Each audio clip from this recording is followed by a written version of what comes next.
یو حدیث کې راځي او ډېر د یېرې حدیث دی. کله چې څوک واوري والله ډېر زیات ویریږي.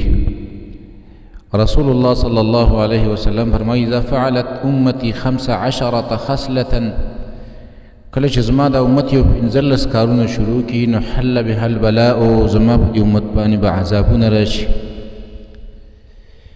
نو فقیل وما هن یا رسول الله، چا تپوس کو یا رسول الله دا 15 کارونه به کوم وي چې په هغې سره زموږ په امت باندې عذابونه راځي؟ نو رسول الله صلی الله علیه وسلم وفرمایل اذا کان المغنم دولا، کله چې د مسلمانانو بیت المال او د هغې اجتماعي مال په هغې کې خیانت شروع شي. مثلا د مسلمانانو اجتماعي مال دی، بیت المال دی، او هغې کې خلک خیانتونه کوي د ځان دپاره استعمالوي. لکه مثلا دا د پاکستان خزانه ده چې د ټول مسلمانانو پکې برخه او حصه ده، او دا کوم چې مشران خلي هغه په دې کې خیانت کوي، دوکه پکې کوي، د ځان دپاره استعمالوي. یو دا کار شروع شي. دویم والامانة مغنما، کله چې امانت غنیمت وګرځولی شي. پردی امانت دی او تی د ځان دپاره داسې استعمالوي ته وایي غنیمت کې دې برخه رسېدلې ده او دا ستا غنیمت دی. امانت به عام دی، امانت عام چا چې د چا سره امانت کېښود او په هغې کې خیانت وکړو دغه ته هم ویلی شي. دارنګې امانت دی عهدې ته هم ویلی شي. چا ته چې یو سرکاري عهده میلاو شوې ده او داسې صحیح ډیوټي نه کوي، د هغې نه غلطه پیدا لي، دا هم په امانت کې خیانت دی. دریم والزکات مغرمه، کله چې زکات تاوان وګڼلی شي.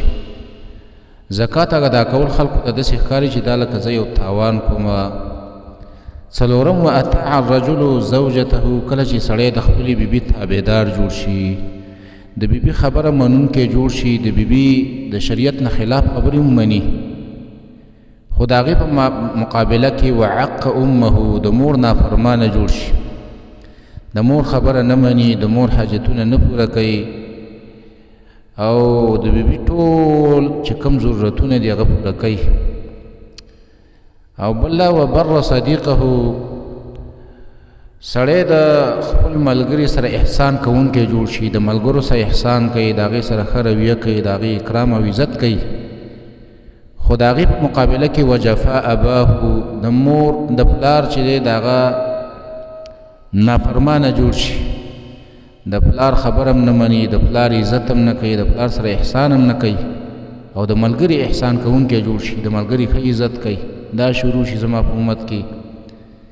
او ورتفعت الاصوات فی المساجد، په جوماتونو کې اوازونه اوچت شي. اوازونه اوچت مقصد دا دی په جوماتونو کې دنیوي مجلسونه شروع شي، جرګې مرکې اخیستل او خرڅول شروع شي، په جوماتونو کې دنیوي بحثونه شروع شي. دارنګه علما فرمایي په جوماتونو کې په تیزه باندې ذکرونه چې په هغې سره نور مسلمانانو ته تکلیف راسي، یا په جوماتونو کې مثلا نعتونه غږی ته په سپیکر کې او بل چا باندې بد لګي او هغې ته پې تکلیف رسي، هغې خوب ته پې نقصان رسي، دا هم ناروا ده. حتی بعضې علما وایي امام به دومره تیزه جمع هم نه کوي چې هغه ګاونډیانو د هغې په خوب کې یا د هغې په روزمره زندګۍ کې خلل راشي.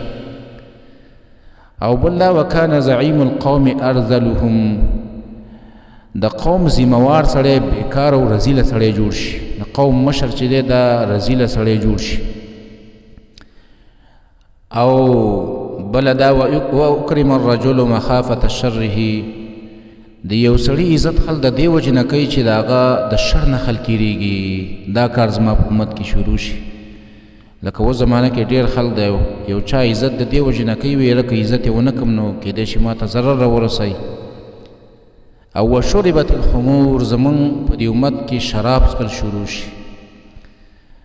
او ولبس الحریر، ریخم اغوستل چې دي دا شروع شي. او واتخذت القینات والمعازف، دا ډمانې ښځې ډمچورونه دا عام شي، ډمانې ښځې عام شي، د ګانو بجالو د هغې اوزار او د هغې آلات سیوا شي، لکه اوس دا میموري کارډ او موبایل ستارونه او ربابونه او دارنګې ډمانې ښځې څومره عامې شوي دي.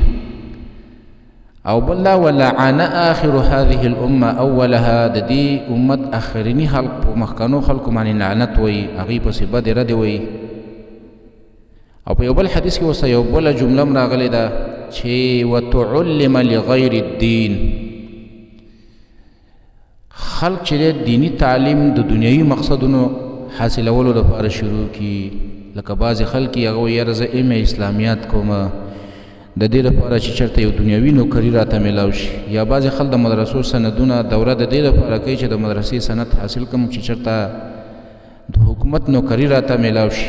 نو چې کله دا 15 کارونه رسول الله صلی الله علیه وسلم زما په امت کې شروع شي، نو فلیرتقبوا عند ذلک ریحا حمراء، زما امت دی په دغه وخت کې د سرو سرو هواګانو انتظار کوي، سرې د اور نه ډکې هواګانې به الله په دی راولي، او قصبا یا به په ځمکه باندې الله ننباسي، زلزلې به راسي، دا ځمکې به شلیږي او دا خلق به ورنباسي الله، ومسخن او دارنګې دا شکلونه به الله زما د دې امت وران کي، شادوګان خنزیران به الله جوړ کي. دا 15 کارونه چې زمونږ په امت کې شروع شي، نو نبي صلی الله علیه وسلم فرمایي چې زما په امت باندې به سرې سرې هواګانې راځي، په ځمکه باندې به الله دا خلق ومنډي، د دې دا شکلونه به وران کي. اوس موږ او تاسو سوچ وکړو چې دا 15 کارونه زمونږ په امت کې 15 واړه موجود شوي دي. د هغې د وجې نه موږ او تاسو د مختلفو مشکلاتو سره مخ یو، مختلف قسمه عذابونه په موږ په هغې کې راګیر یو، او نور هم داسې ده چې کیدی شي دا عذابونه دا نور هم راشي او را شروع شي تر څو چې دا امت توبه ونه باسي.